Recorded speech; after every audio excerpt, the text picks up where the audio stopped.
How you doing? My name is Andrew Biggio. I am the author of the book, The Rifle, the series now, both Rifle 1 and Rifle 2.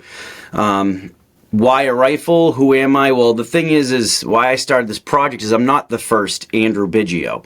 The first Andrew Biggio was actually killed in action in World War II on September 17th, 1944, while fighting in Italy.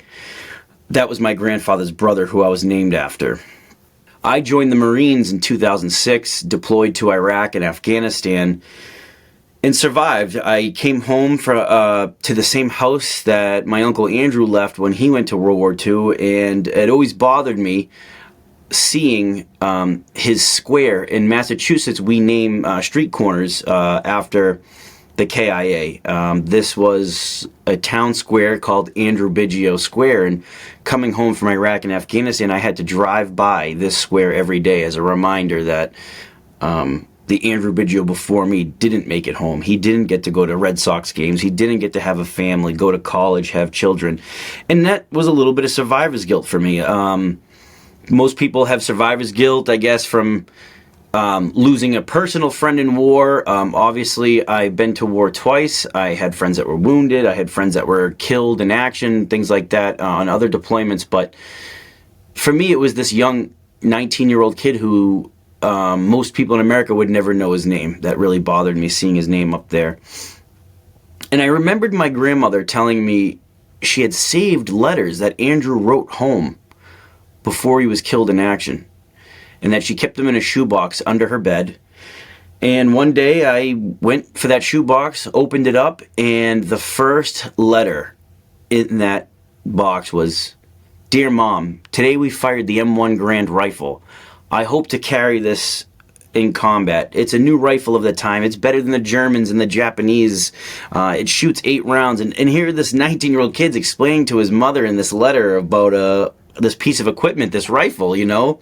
And I'm sure she probably didn't want to hear all that, but it's funny because we always say the military makes a man out of you, but everybody knows that your best friend writing home in the service is your mom. And it was for him. Every letter he wrote home was, "Dear Mom, dear Mom."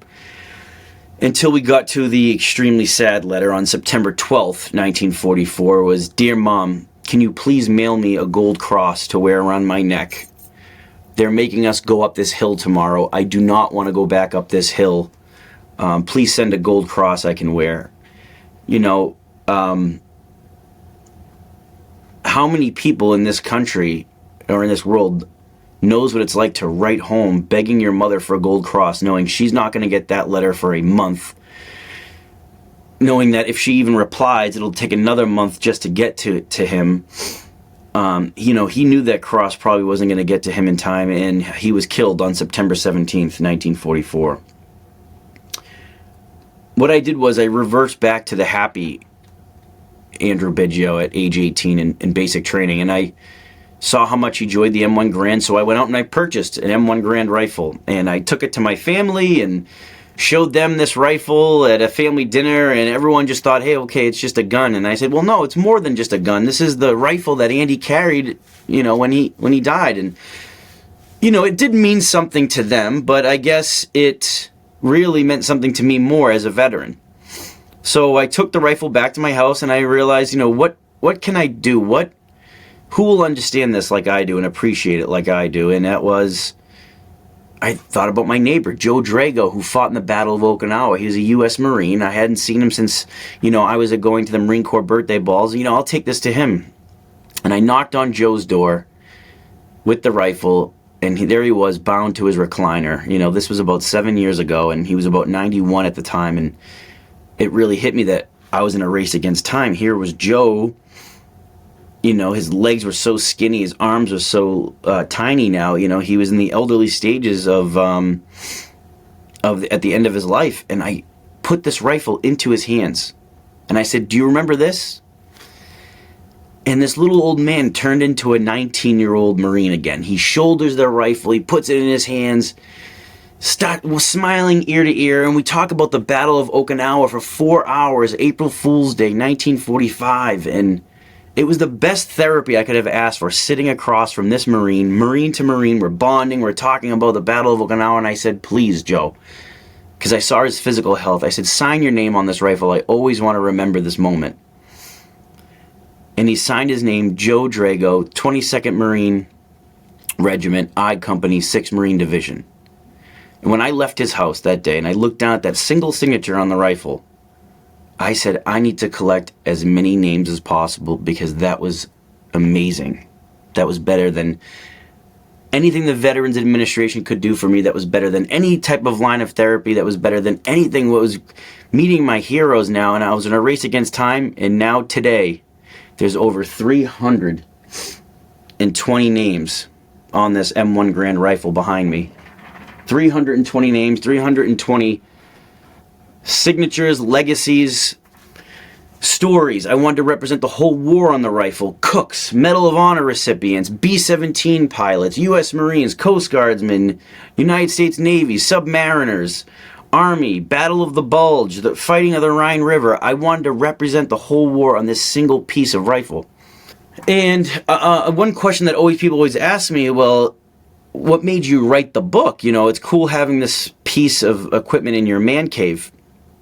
It was when I met Clarence Cormier from Gardner, Massachusetts, and Clarence had served in the 106th Infantry Division during World War II. And for those who don't know about that division, they had one of the biggest surrenders since the American Civil War. They had to surrender between 7,000 and 8,000 men at the Battle of the Bulge.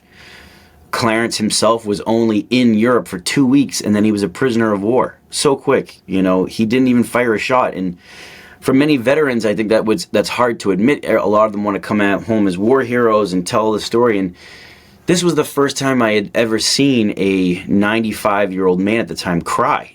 And I brought him this rifle, and he's telling me the story about being captured, and he's weeping. And I was kind of backpedaling, saying, you know, what did I get myself into? What kind of memories did I just dig up for this poor old man? But at the same time, I knew it was important for younger veterans to see how to live a successful life after combat. Clarence was captured outside the town of St. Vith, Belgium.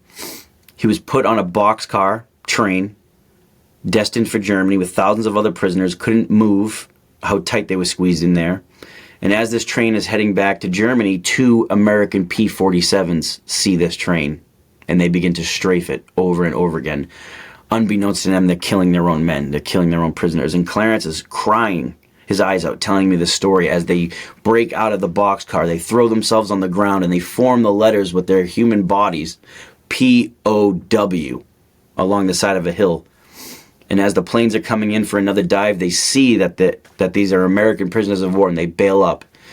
And Clarence told me about, you know, the pilot popping his canopy open and waving his kerchief at him, and he was so close that he could touch the plane, and all this with tears in his eyes for this poor old man. And after the story, his daughter grabbed me in the hallway of the home and said, I have never heard my father tell that story.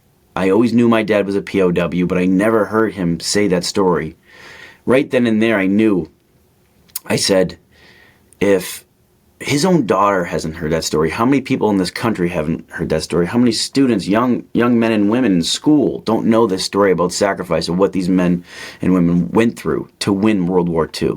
And that's when I decided to put pen to paper and write the book, The Rifle, Volume 1. And it was 19 of the best stories I had ever heard, and I had to go and write a second book, Rifle Volume 2, because, you know, with 320 names on this rifle, there was just so many stories that hadn't been told yet. Men from unknown divisions, not famous battles. This rifle ended up spawning about 15 trips to Europe. One thing I found in common with probably 75% of the veterans I was interviewing is they had never returned to the battlefields they once served on. Places that are on yours and I's bucket list, you know, Rome, Italy, Paris, France, Amsterdam, Belgium, Germany, you know, these places that are a 6-hour plane ride from Boston's Logan Airport. These men have never returned. And, you know, why was that? What happened that was so horrible that they haven't even thought about getting on a 6-hour plane ride? And I started to ask some of these veterans, you know, would you ever want to go back? would you go back with me? And to hear these say yes, to hear them say yes, they would go back with me so that we could actually see where they were, so I could reunite them with their battlefield, show them their foxholes, the villages they liberated, the civilians over there who are so grateful for their liberation. 16 trips later, I've taken over 30 World War II veterans back to where they fought. And here is a short clip of my return to Italy with Al Bucciarelli, who lost his leg outside Anzio. If you look here on the inside of the upper receiver is a name of Albert Bucciarelli. Albert served with the 3rd Infantry Division during World War II. If you're familiar with the 3rd Infantry Division, they invaded Anzio, and they were also in the Battle of Monte Cassino, Italy, fighting some of Hitler's best German troops. Well, Albert, at age 19, was laying wire down, and an artillery shell landed in front of him, killed his sergeant, and blew off Albert's leg. Albert, he didn't want to go home from the war after that. He was laying there with one leg in Italy, and he told the nurses, told the doctors, I don't want to go home. He was very embarrassed, ashamed that he was going to be maimed for the rest of his life. And unfortunately, it wasn't his choice, but naturally the Army would eventually send him home. Today he's 94 years old. He's never been back to Italy, even with his family wanting to go on vacation in the 70s and 80s to Italy as a family vacation. He still refused to go. I believe they still went without him. He has avoided veterans organizations, groups, reunions his entire life until now. I spoke with his family, and I thought the best way to surprise him with a trip back to Italy would be at my annual event, the Boston's Wounded Vet Run. Boston's Wounded Vet Run, also known as theyfoughtweride.com, is geared to severely wounded veterans of Iraq and Afghanistan. It started 9 years ago with a small motorcycle charity ride to help a soldier get a new roof on his house and part of a new walkway, and it just spawned into helping over hundreds of wounded veterans with all sorts of needs, and also building them a family, the biker community, who looks after them, and now they all take part in our events all over the country with us. We gave them a new hobby, new motivation, and just new people to look over them while they're living life with the injuries that they'll have to be dealing with for the rest of their life. We brought him on stage and we announced that he, his stepdaughter, and his wife would return to Italy for the first time. So we get to Italy, and Al begins to tell me about this gentleman named Ray, who was killed in the same artillery explosion that took his leg. He said there was a guy named Ray, he was my squad leader. I didn't know him that long. He had just gotten back from a furlough, and his last 4 hours on Earth were with me. And I said, that's interesting, So I start looking up. We're in a restaurant in Rome, and everyone's at dinner, and here I am on my phone looking up all the Rays and Raymonds buried at the Rome American National Cemetery. And I find about 14 Rays and Raymonds. And then, of course, I break it down by division, 3rd Infantry Division. That gives me about 8 Rays or Raymonds. Then I break it down by regiment, 15th Regiment. I'm down to 4 Rays. And it was getting hard. How would I know which Ray it was? And then I remembered, which day did Al lose his leg? And sure enough, November 10th, 1943, it was Ray James from Kentucky, killed on the same day Al lost his leg. And I didn't want to tell Al I found Ray's grave. I just kind of wanted to walk him over it to see if the name rung a bell, and sure enough, it did. He grabbed onto that cross, and here's a clip from that right now at the cemetery.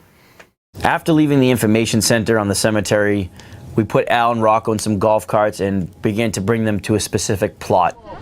Are you all good? Okay. All right, cool.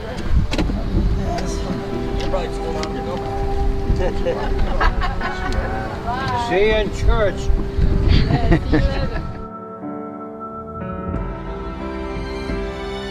Al only remembered his squad leader's name by his first name as Ray. As we approached this plot of graves, Unbeknownst to Al, he was walking upon the gravesite of his squad leader.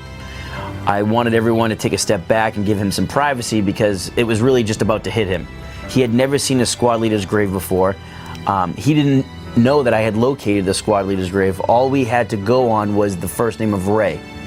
I researched every Ray that was buried in Rome National Cemetery, which was about, I believe, somewhere between 8 and 14 Raymonds or Rays. However, the dead giveaway was the day Ray was killed. It was the same day that Al lost his leg. And that Ray belonged to the same regiment, the same division, the same company, and it was Ray James from Kentucky. It's something that hit me, and I don't know. I didn't know him that well, but I know him. And hey, he's gone. God bless him.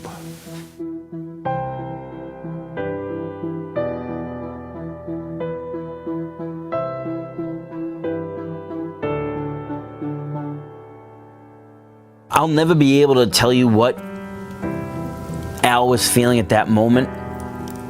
I wanted to give him his space. I told everyone that was on our trip to take a step back, and I could see Al talking to himself, like, as if, hey, sorry it's taken so long for me to come visit you, kind of deal. And as soon as Al began to lose his balance and get emotional, that's when I know I had to go over there and greet him.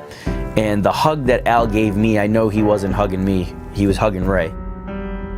He said, that barrage started, he says, let's hit the ground. He says, who knows where the shells are going to land. And we were there, and about the 5th shell of that barrage is what got us. Never heard it coming until it was too late. And then bingo. It hit Ray directly. Ray had his feet on my shoulder. We were head to foot or whatever.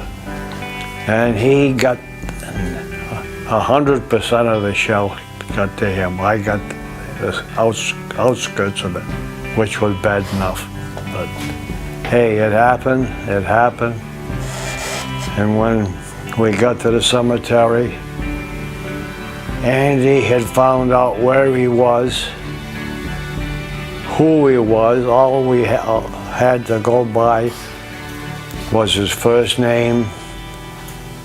I didn't know his last name. I didn't know where he was from or anything. That morning, he had just come back from rest area. That was his last 4 hours on Earth.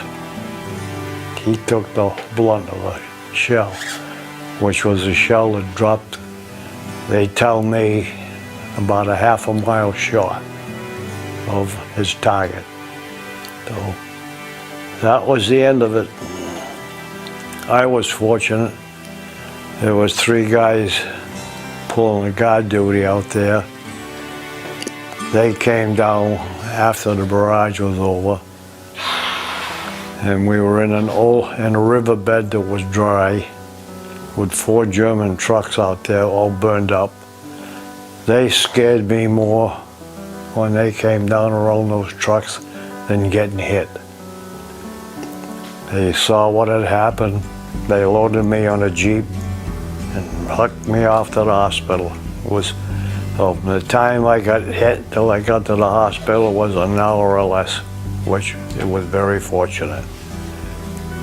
I laid on the hospital floor for 9 hours before I got to the operating room. I gave up 2 chances to 2 pilots that were injured, worse.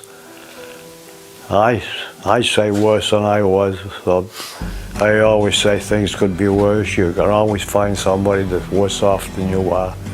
And I got in the operating room around 9:30, and Major from Boston operated on me, and he said, "You're going home." That was it. Hey, as I say, I was lucky. I'm here today, which is more than a lot of them can say. That clip of Al at the cemetery and bringing him back, and we actually ended up, and he said it was Ray James. He was from Kentucky, and it all came back to him.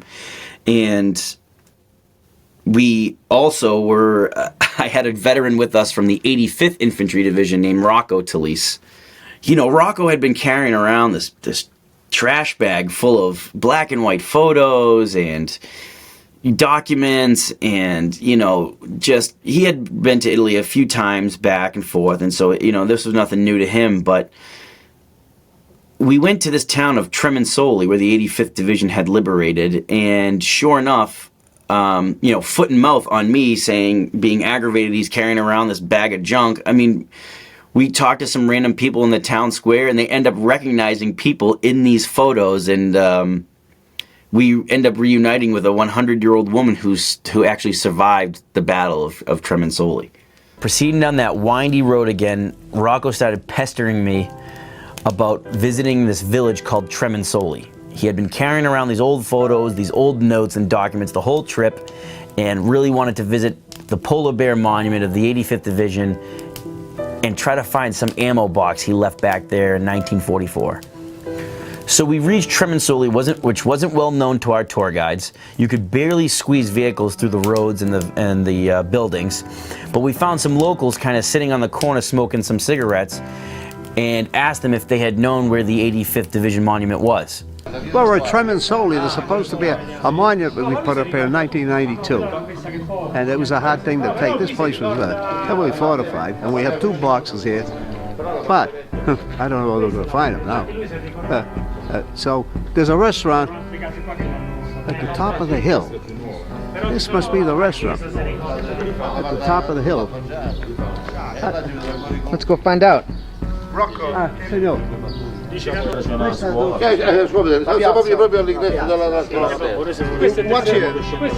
year did you take this for? 1992. Ah, in 1992. So they are recognized. They are recognized in some people here.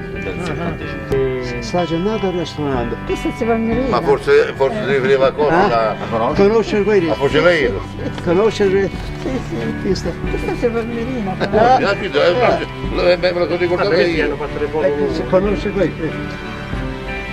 Oh, io stavo parlando a questi. So it's incredible. After 75 years, Rocco is showing some of his photographs, and people here is recognizing other people on the photographs. That's just crazy, amazing.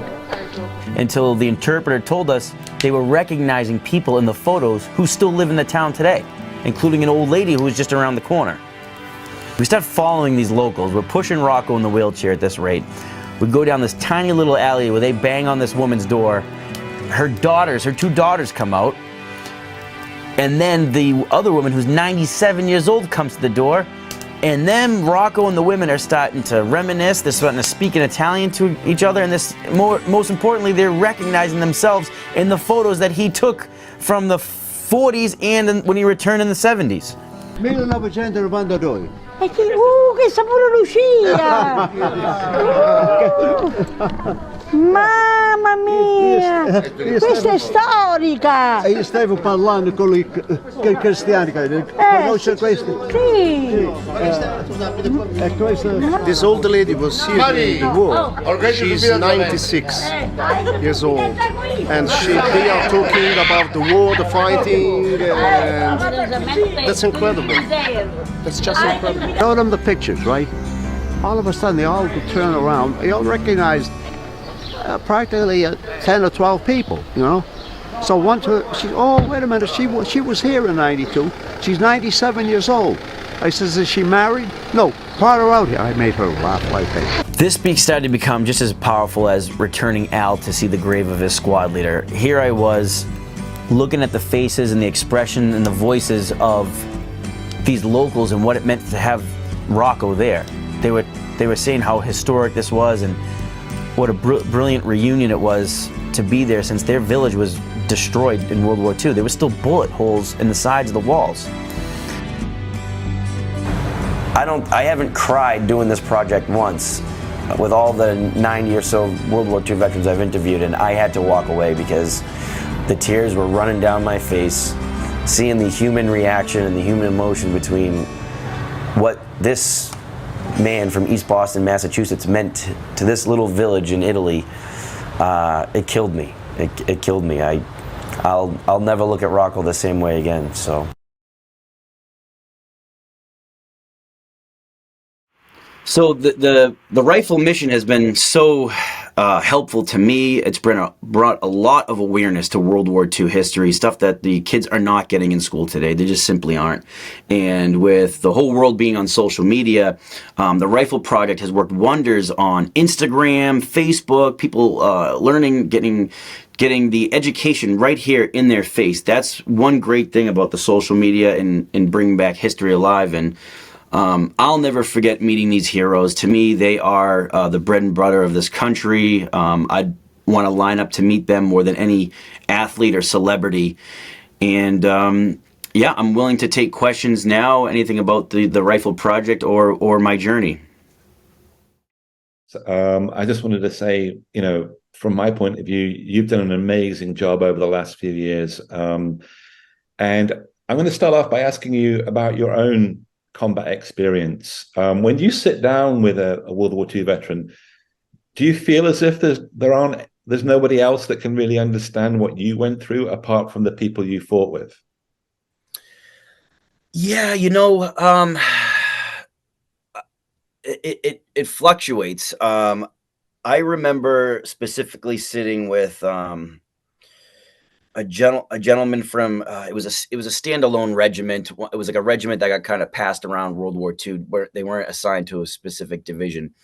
And I remember him talking about what GIs looked like after they hit landmines, because I think they were piling them in the back of deuce and a half trucks.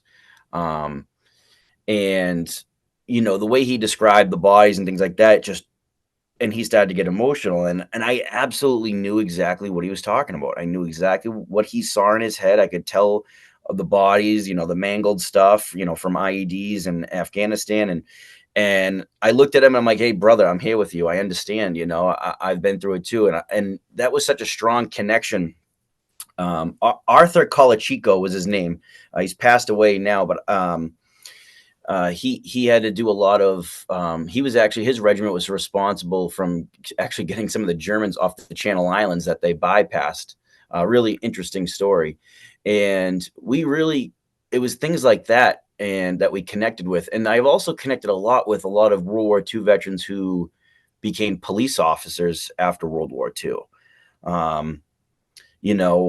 How to deal with veterans in distress on the job and how to treat them, and how they became different than the guy in the uniform. So yeah, they were a different breed I was able to connect with for sure. How many of the over 320 signatories are still alive today? Yeah, I can look at this rifle and pretty much tell you who's still alive and who's not, but I'm gonna go with under half are still alive. I sent out, I think, my recent book signing in Hudson, Massachusetts at the American Heritage Museum. I believe I sent out roughly 100 invitations to veterans I knew were alive. So, and then, just other guys I knew weren't mobile or couldn't make it. So yeah, I'd say like 150 of the 320 are alive. Have you met every single one of those 320 in person? Oh yes, yep. It's my rule. I can't put someone's signature on there. They have to do it. I have to see them. I have to know who they are, what their division they with. Yeah, I've met every one of them. Yeah, and there was some I couldn't get their signatures because if I was meeting them out of the country and didn't have the rifle, or I was in a venue that I couldn't bring a rifle in, I had to, basically improvise with a helmet or something like that, so. You must take care of that rifle. I mean, do you allow anybody to come near it that isn't a vet? Is it a hallowed object in your life? No one can I let everyone touch it, veteran or not, because it's a historic opportunity to hold a piece of equipment that there's nothing else like that I know of in the world. So I let anyone that wants to take photos with it, because if it does end up permanently in a museum one day, I want someone to be able to say, I got to hold that when Andrew was at the Reading, Pennsylvania VFW doing a book signing or something like that. I got to hold that when, he only had 80 signatures on the rifle or something, so it's important to everyone. And of course, when people hold it and take photos of it and they post it on social media, it brings more awareness to my mission, my project. You do realize that that's a priceless object you've created there. That many a billionaire would pay an enormous sum to have that rifle. I thought about that a time and time again, and like what would be it's priceless. It is absolutely priceless. If you go down the list of names of people, who they were, what battles they were in, what divisions they served in, what units, what part of history they took part in. And one thing I promised every one of these veterans who allowed me into their home as a stranger with a firearm was, this is going into a museum one day. This is going into a museum one day. And it will. And probably by 2025, I think it'll have a home. Can you make sure it's in Washington, D.C., so that we can all come and look at it whenever we like? Whatever museum makes a promise that they'll actually display it, they'll get it if it's, a big museum for sure. So we have a question here from Julie Ornelas, and she says, how have you been able to secure funding for the trips and much of your other activities? Yeah, I mean, GoFundMe. GoFundMe has been huge. I have an active GoFundMe right now on my website, the WWII.rifle.com. And right now I'm fundraising to bring 4 more veterans to the 79th anniversary of the Battle of the Bulge. GoFundMe was huge. In 2019, I raised about $75,000, and I brought 16 World War II veterans back to Belgium. That was the biggest group I ever took at one time.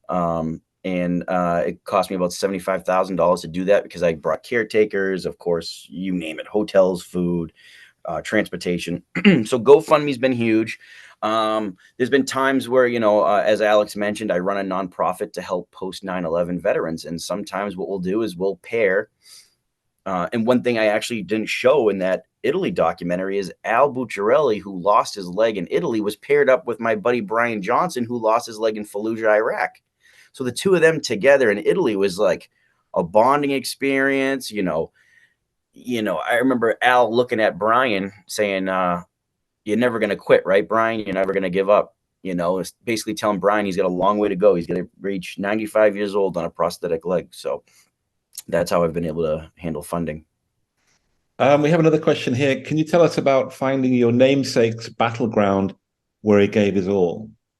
I mean, I find that absolutely crazy that you are named after this amazing man. It's when you discovered that, how did you feel? It kills me, actually, a little bit. It makes me sad, because I always saw myself being so lucky, but to think that the guy before me with my name wasn't that lucky, and it was brutal. We give a lot of praise to the historians, battleground researchers, and tour guides in the Netherlands, Holland, Germany, of course, Belgium, Normandy, of course. These guys in Italy they know their stuff in Italy, and it's not as popular in Italy, World War II stuff, but those who are responsible for preserving the battlegrounds, particularly in the Gothic line where my uncle was killed, not right outside Florence, but close to Florence. These guys know every foxhole. They know every hilltop that you would just think is a hill with trees. No, that was Mount Altuzzo. That was Mount whatever. This is the 339th went up this way. The 135th Regiment went up this way. Here's where they were dug in on September 17th, 1944. And other veterans from the Red Bull Division, 34th Division, which my uncle was with, had gone back previously in the 80s, the 70s, the 90s. And so these veterans remember these stories. And there was a gentleman by the name of Filippo Spati of the Gothic Line Museum who took me up the hill and showed me where B Company of the 135th Regiment was dug in outside Barberino, Italy. So we were in a 100-meter radius of where my uncle was killed. And of course, what did we do? We broke out the metal detectors. I mean, I'm finding ammo boxes with the OD green paint still on them, German ammunition, American ammunition. They were fighting on the edge of cliffs up there. I mean, you'll see foxholes dug in on the edge of a mountain with a steep drop.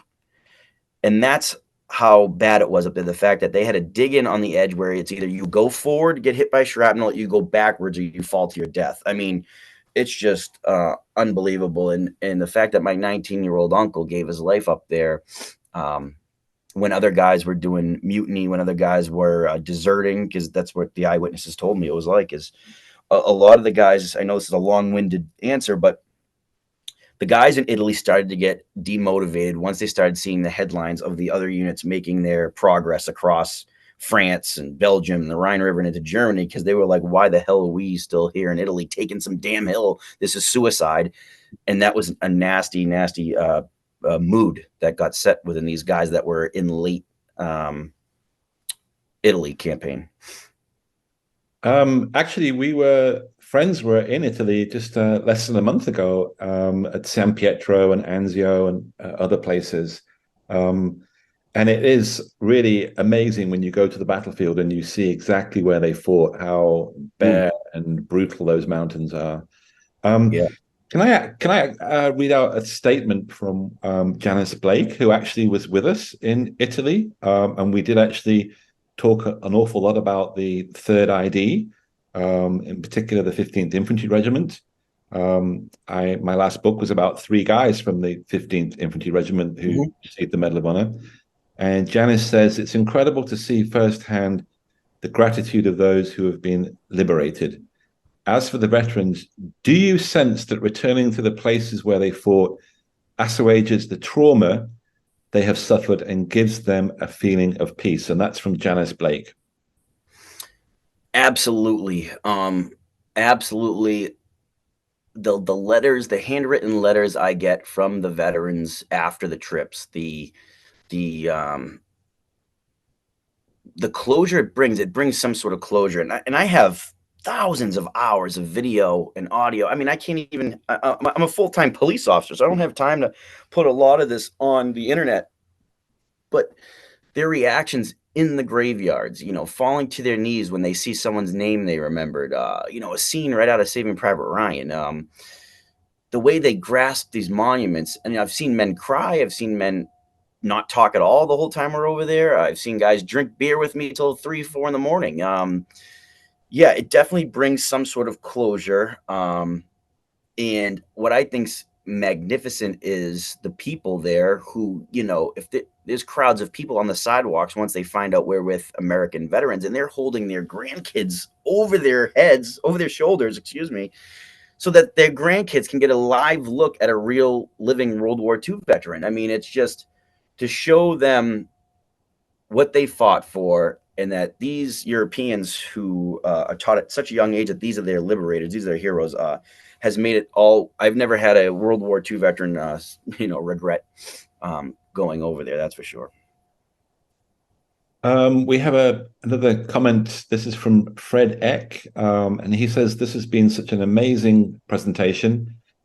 Hat tip to Andrew for his hard work and dedication to researching and writing his books and sharing the story. So you're going to hear an enormous amount of praise from us, particularly from me.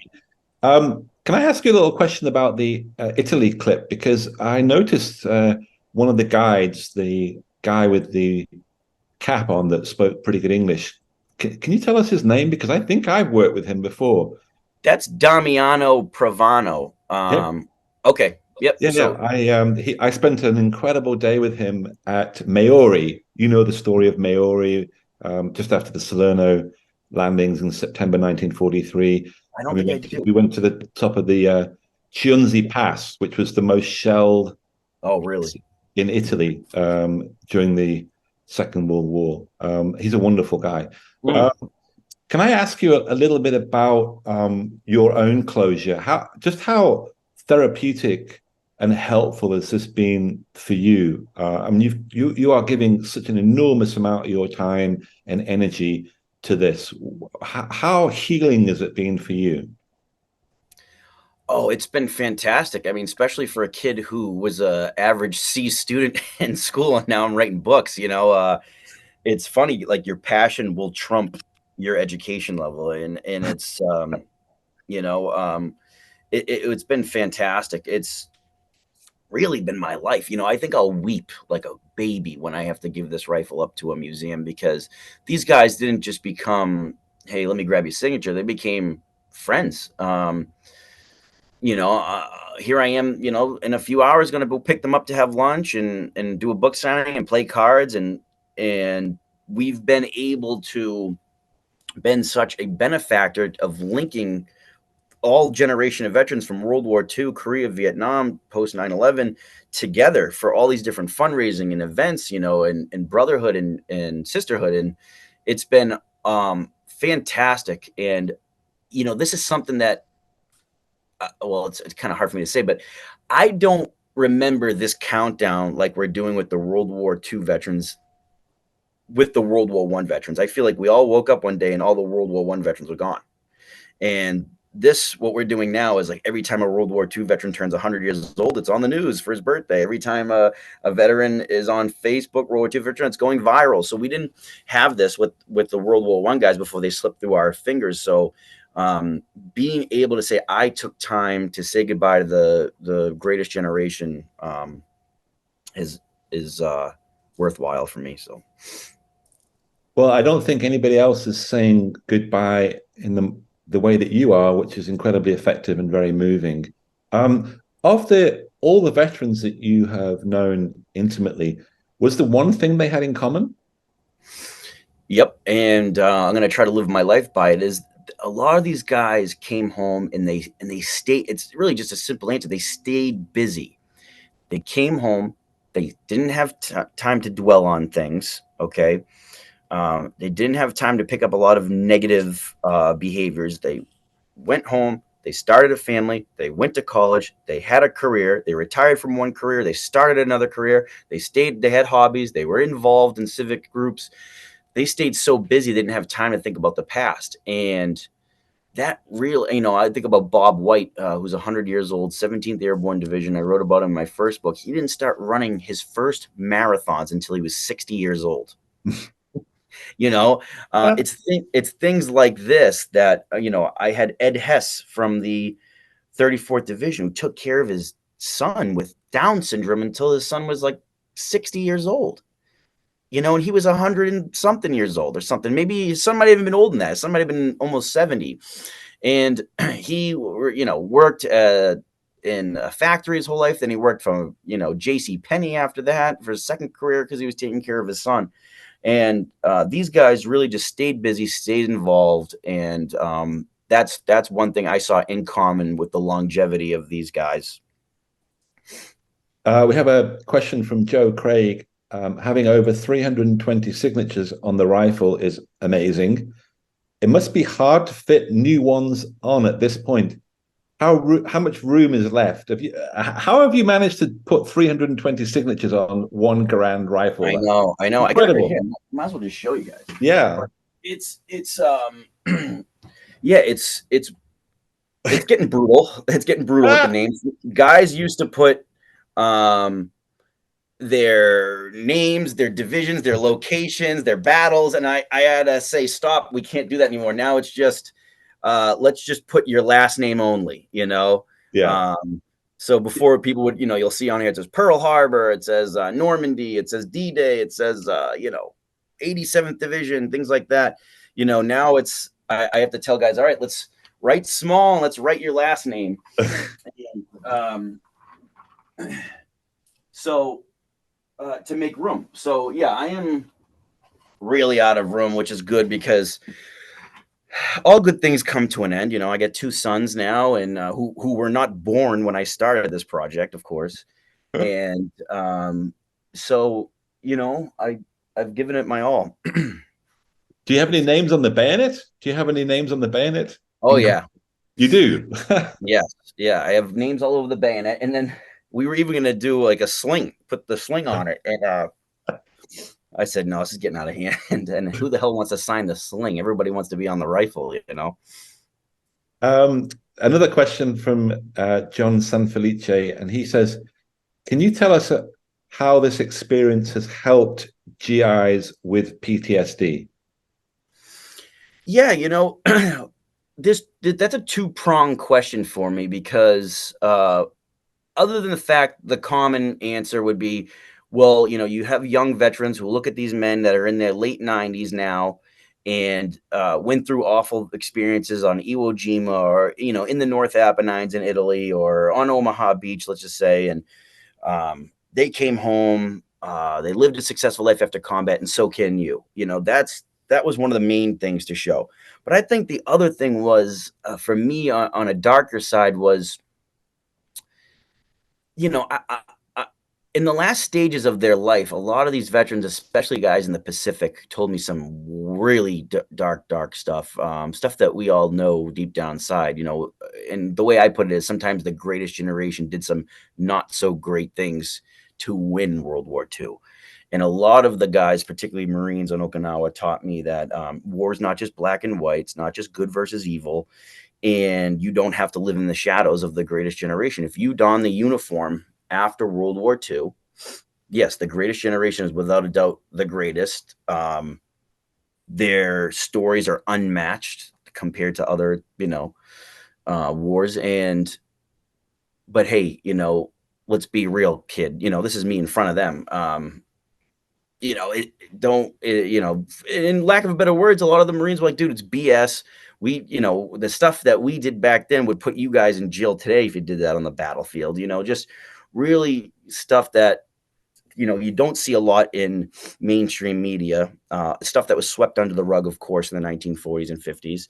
And I got the real scoop a lot. And it made me feel that, my service and my time wasn't any less important than theirs. So I think that was a huge eye opener. Right.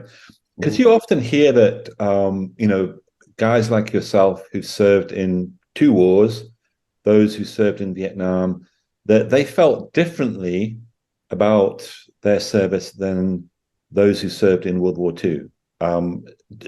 Do you feel that to some extent? I mean, would you have rather served on Okinawa than in Fallujah? Yeah. No, first of all, getting into this project, I was, let me hide in the corner and get on my knees and hail to you. You're the World War II vet. And obviously I still feel a little bit like that. But the more guys I talked to, the more ones I realized they were average guys. You know, I got my Pearl Harbor. My Pearl Harbor was September 11th. I thought we were good to go. I thought that was it. You know, I had my calling, and it just didn't really turn out that way. And so, but you know, we rushed to the recruiting stations like they did in World War II, and those World War II guys are, you know, when I tell them I served in Iraq and Afghanistan, they go, "Oh my God, that must have been terrible." And I'm like, "Well, for crying out loud, you were in the Battle of the Bulge." He's like, "Yeah, but at least this was always what they said. Yeah, but at least we knew who the enemy was. At least our enemy wore uniforms." You know, and I guess that for them is such a big piece of the psychological warfare that they were trying to say that my stuff was harder, you know. Obviously, you know, we in Iraq and Afghanistan, once we took ground, we didn't own it like World War II. You know, it was just different times, different warfare to save civilian lives and so on and so forth. But yeah, there's absolute, especially I can speak on behalf of Iraq and Afghanistan veterans that absolutely they think they are inferior to the World War II guys. And I think a lot of especially my second book, tries to put it out there that you don't have to feel that way. Are you working on another book?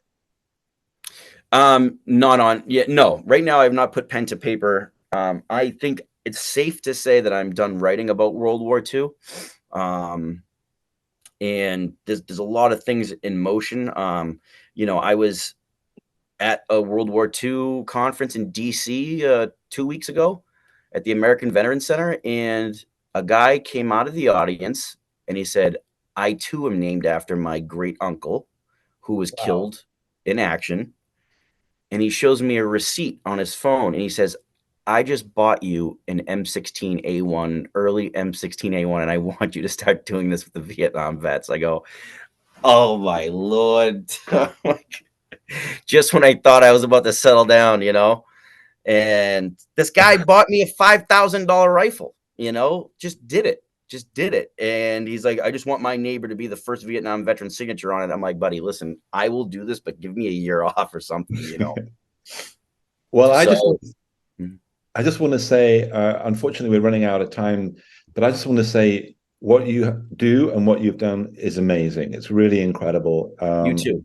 I can't thank you enough for bringing so many of these amazing stories to life. And I think you've had a really, really massive impact. I don't Thank know you of so any much. other historian or writer or anybody associated with caring about these veterans of World War II that has done as much as you. So I just want to thank you on behalf of Friends for all your work and for joining us today. Keep going, and wow, you're amazing. Thank you. I'd love to be back anytime.